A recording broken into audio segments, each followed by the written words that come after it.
में आयोजित होने वाले G20 शिखर सम्मेलन को लेकर शुरू में कई तरह की अटकलें लगाई जा रही थी। कौन से राष्ट्राध्यक्ष आएंगे, कौन से नहीं आएंगे। कुछ देशों के राष्ट्राध्यक्ष नहीं आए तो यह अटकल लग रही थी कि शायद यह G शिखर सम्मेलन उतना सफल न हो। लेकिन तमाम चीज़ों के बावजूद जब यह शिखर सम्मेलन दिल्ली का शुरू हुआ तो यह अपने आप में एक बेमिसाल है। रूस और यूक्रेन के बीच गहराते संकट के बीच फंसी दुनिया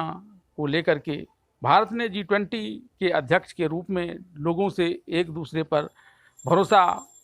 बनाए रखने की अपील की और लोगों के बीच जो असहमति आई है, लोगों का जो विश्वास डगमगाया है, उसे फिर से बहाल करने की अपील की। प्रधानमंत्री नरेंद्र मोदी ने कहा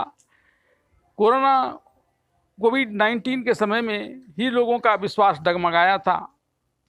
लेकिन जब हमने कोरोना जैसी बीमारियों पर काबू पा लिया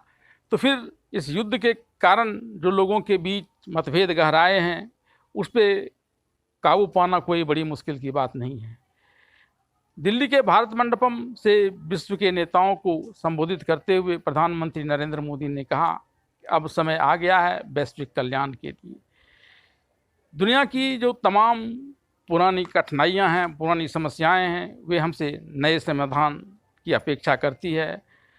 और हमें जो विश्वास में कमी आई है उस विश्वास को पूरा करना होगा और इस विश्वास की कमी को पूरा करने के लिए एक दूसरे पर भरोसा रखना होगा और मानवीय मूल्यों को केंद्रीकृत करते हुए हमें अपने काम करने होंगे। प्रधानमंत्री नरेंद्र मोदी ने कहा कि हमें भोजन प्रबंधन से लेकर ऊर्जा प्रबंधन तक, खाद्य प्रबंधन से लेकर स्वास्थ्य प्रबंधन तक, आतंकवाद से लेकर साइबर क्राइम तक, तमाम चीज़ों पर मानवीय मूल्यों को ध्यान में देते हुए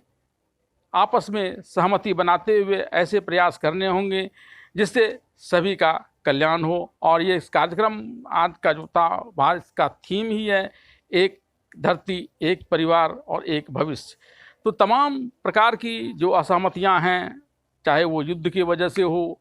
आर्थिक उथल पुथल की वजह से हो, आतंकवाद की वजह से हो, साइबर क्राइम की वजह से हो या दूसरे किसी अन्य वजह से हो, प्रधानमंत्री नरेंद्र मोदी ने पूरे दुनिया के लोगों से अपील की कि इन तमाम असहमतियों को, मानव मूल्यों को केंद्रीकृत करते हुए दूर करने के लिए सबको मिलकर एकजुट होकर प्रयास करने चाहिए। और अगर हम ऐसा करते हैं तो बिल्कुल हम इस पर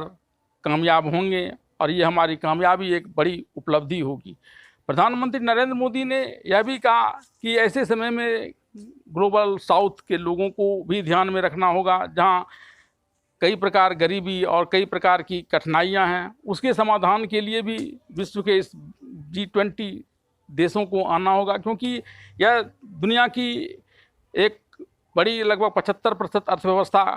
पर नियंत्रित करती है और इसमें लगभग 80% तक दुनिया के